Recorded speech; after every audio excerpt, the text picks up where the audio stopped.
Hello, freaks, and welcome to another Doctor Who review, or Doctor Who book review. Nicely, we've actually got a review that I finished not that long ago. As a few days ago, but it's not that long ago now. I can't get words out, which is a good sign. So today's review going to be of Superior Beings by Nick Walters, another BBC, another past Doctor adventure. We haven't done many of those yet. There was supposed to be another one. I was supposed to review Bunker Soldiers, because I did read it. But yeah, I never got round to it because it was really busy at the time I read that. So unfortunately, that one, got pushed under. But hopefully I am thinking of doing a collection video at some point, a Doctor Who collection video, talking about this bunch of stuff and some other stuff that you can't see. That'll be hopefully soon. It's quite a big collection now. Not as big as some people's, but it is quite a big collection, and it's fairly consistently growing. I'm sort of planning to slow down a little bit next month because I need to save up a little bit. But yeah, it's sort of a consistent thing. So yeah, anyway, beyond the point, we're not doing the collection video yet, and it's already a minute into the video. So let's actually talk about what we're here to talk about, which is of course Superior Beings. So this is a Fifth Doctor and Peri book, which I will say it's kind of weird the amount of Fifth Doctor and Peri stuff there is, really, considering, basically their time spent together is her introduction, which I've forgotten what it's called. The Planet of Fire? Is it the one with Chameleon's exit as well, although, Chameleon appears again. And then, obviously, the Fifth Doctor's exit regeneration story. Wow, all the names of the books have gone out. All the stories have gone out of my head. But anyway, Caves of Androzani, there we go. I'm more certain about that one. But yeah, there's actually quite a few, which I get, because they have a kind of interesting dynamic. Obviously, the majority is with the Sixth Doctor, which there's that sort of uneasy thing. Whereas I feel this is the closest you kind of get to, like, obviously it's a JNT era, but you kind of feel a sort of, not hanky-panky, obviously, no hanky-panky in the TARDIS. But anyway, this is an interesting book. It wasn't what I thought it was going to be. When I started, I didn't really know what it was going to be. I picked this one up because I was weirdly drawn to it. It's one of those ones where I kept thinking it was a Sixth Doctor one when I see it, which I feel like someone else has said that in like their collection video. They've gone, I thought this was a Sixth Doctor book. And like, yeah, it has that vibe on the cover. But it's not. It's Fifth Doctor and Peri, and it's an interesting one. So basically, the idea here is that they end up going to this planet where they're these weird sort of superhuman type people. So not as in like Superman, as in like, although he's an alien, not as, not like superheroes, more like Oddjohn. But basically they've sort of upgraded themselves, but not as Cybermen. And they're having this party, and the Doctor and Perry arrive, and it gets gate crashed again by these aliens, these ruthless, dog-like aliens called. Now, forgive me here, I obviously haven't heard this said out loud, and I've only said it in my head. And I'm pretty sure this is not what Nick Waters was going for in the pronunciation, but I really don't know how to say this. So I'm going to go with Valesk. Valesk. Valesk. Valesk. We'll just go with Valesk. Anyway, so these are like ruthless dog creatures who have a real pack instinct, and basically all they think about is eating, sleeping, and the other thing, which YouTube doesn't like.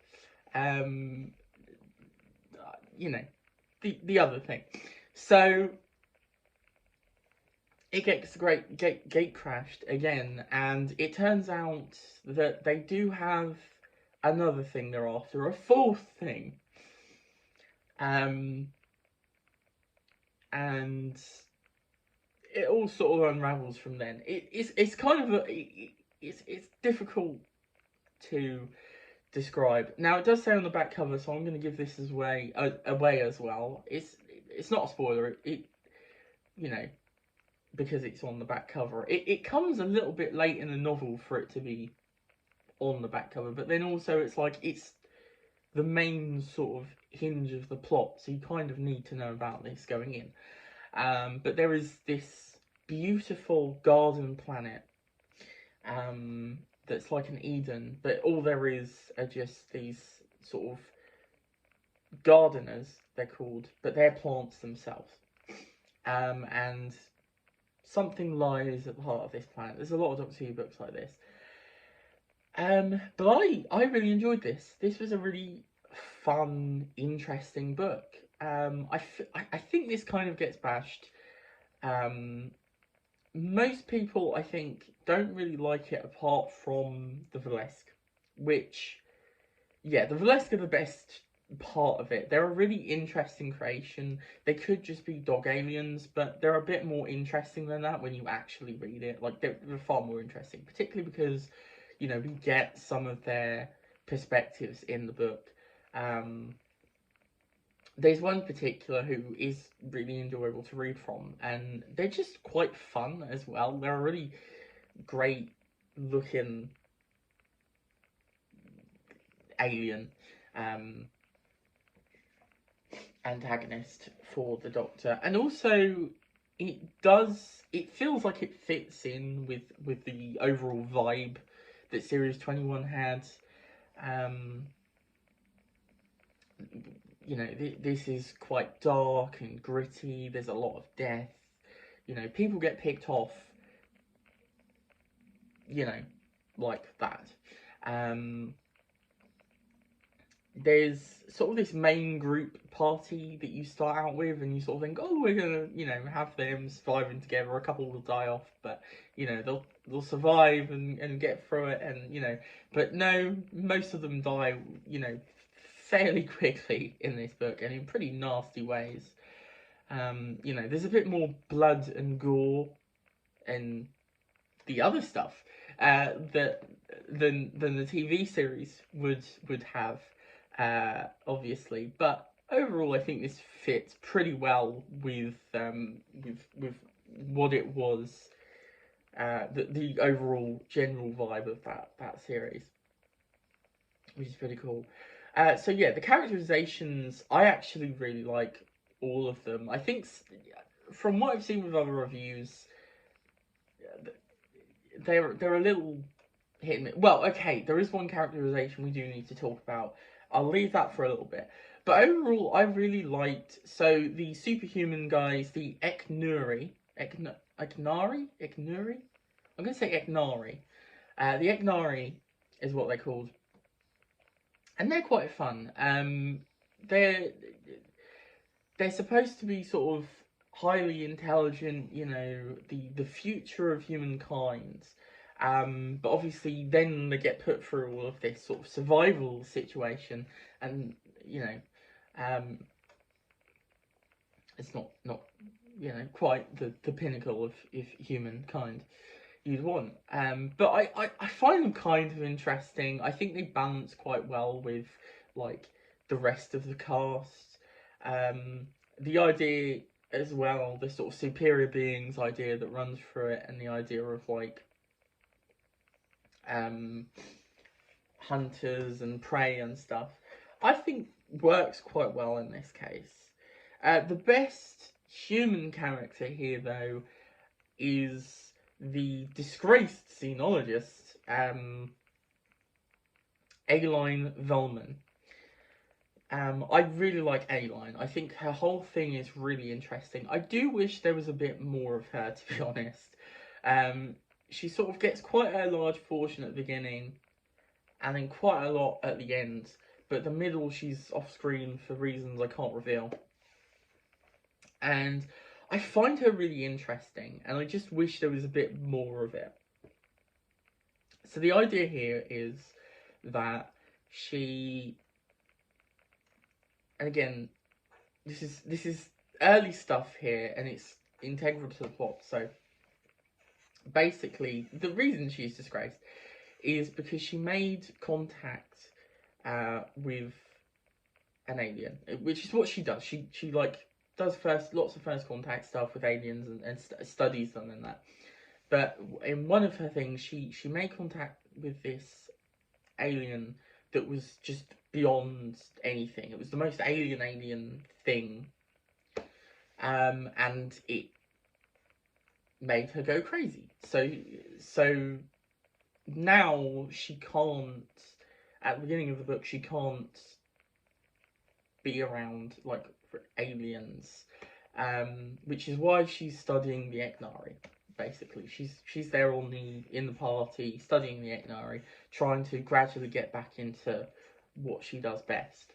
But then the Blessed, which are really aliens, come, and that sort of throws things, and it's really interesting in kind of a fun way. Unfortunately, it doesn't really hold the entire time. Like, it's kind of, the shackles kind of come off a bit too early with it, but I find her character really interesting. And anytime she was there, she was sort of a really fascinating, multi-layered character, which I really enjoyed. And particularly sort of the Doctor's sort of push-pull effect in the book. Because we've also got a Peri who, and I'm sort of half and half on this Peri, so we'll get round to this. We've got a Peri who is brand new. This is just after Planet of Fire, so she's getting used to the whole thing. And we're kind of in an interesting situation where, the Doctor is just about to regenerate. We all know this, obviously Peri, and hopefully the Doctor doesn't. So, we've sort of got this interesting thing where the Doctor gets kind of given a new companion with Aileen. And there's kind of this push-pull, particularly because Aileen almost fits the Doctor more because of the fact that she's, as acknowledged, she is really interested in aliens and their cultures and stuff like that. So you obviously have that sort of push-pull where, Peri kind of gets, like, jealous, and you kind of have this thing. Now, it is interesting, but my main problem with this book is Peri's characterization, and I find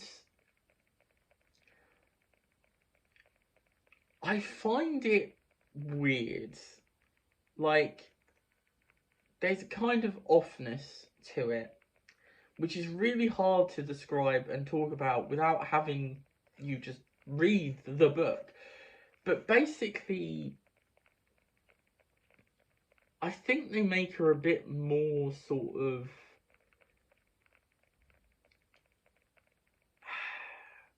like the whole jealousy thing, and like she really doesn't like A-Line, and there's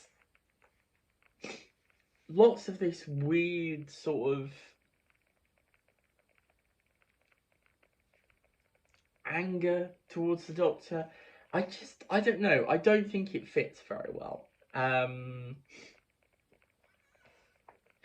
sort of like you have this whole sort of at the beginning you have this whole section of her being like um sort of she feels more childish than I think she is in the series. I don't know. There's just this thing that she feels like they've kidified her, um, and you know she has this sort of troppiness. I don't know how to describe it. It's weird, and I don't really think it works. It doesn't really feel like Perry. There are parts of it where it does quite feel like Perry, where he gets it spot on, but most of it is just this weird sort of in between place where it's kind of like Perry, but just maybe pushed a bit too far. The Doctor is pretty good. I quite like the Doctor. A lot of his sections, I could really see not Pete Davidson, Peter Davison. I could really picture him in my mind doing some of the lines and the things that he was doing in this. There's a particular bit actually that I really got, like, I could just mentally envisage it. I could see that on TV, with him there and some random guy cast as this other person.